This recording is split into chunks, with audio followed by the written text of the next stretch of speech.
Welcome to Beijing. It's good to have you with us, Mr. Jakobs. Great to be here. This is already your third visit to China this year. Yes. How would you describe your overall experience so far? So I think China is really very active again. I think the opening up we really see happening on the ground.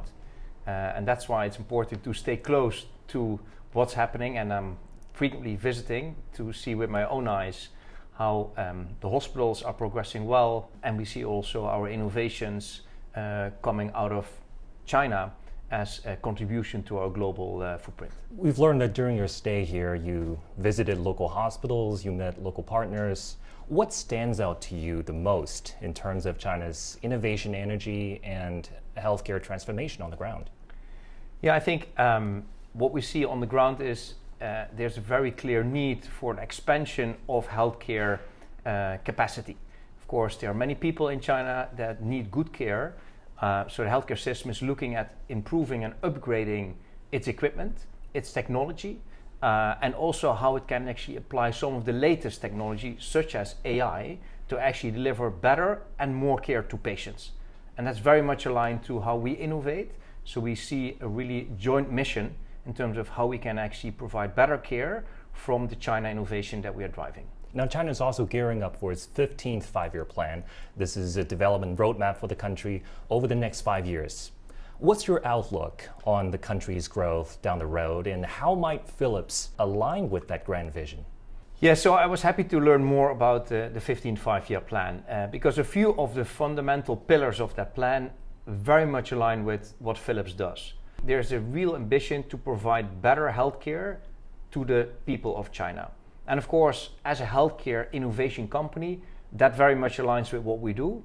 But also we need to make the system more productive because there are many patients to be supported. And we need to look into the latest technology, kind of how we can do that. There is a clear ambition as part of the 15th five-year plan to actually expand the lifespan of the Chinese by 1 year. And that's huge. And we want to contribute to that, to actually make the average age of a Chinese citizen, which is already 79 years old, which is already very old, to bring that to 80 within 5 years' time by better service, by better innovation, and by better healthcare. We know that this year marks the 40th anniversary of Philips in China. What does this milestone moment mean to you personally, and how do you see China's transformation in the healthcare industry over all these years? Yeah, we have been in China for long. Actually, more than 100 years we have been coming to China to actually service with our products. But since 40 years we have established our own JV actually in Beijing. And we're celebrating that 40th anniversary this year. I think through this year we have seen tremendous progress and growth in China in terms of how the country has been developing, how its people has been developing, and also the maturity of the healthcare system, for example. We have been, of course, contributing in many different ways. We have always been providing innovations to the Chinese public, but also to our professional partners. And we are looking forward to see how we can actually be a partner for the coming many years. Because, of course, China has been developing very strongly, but there's so much more to come and to do.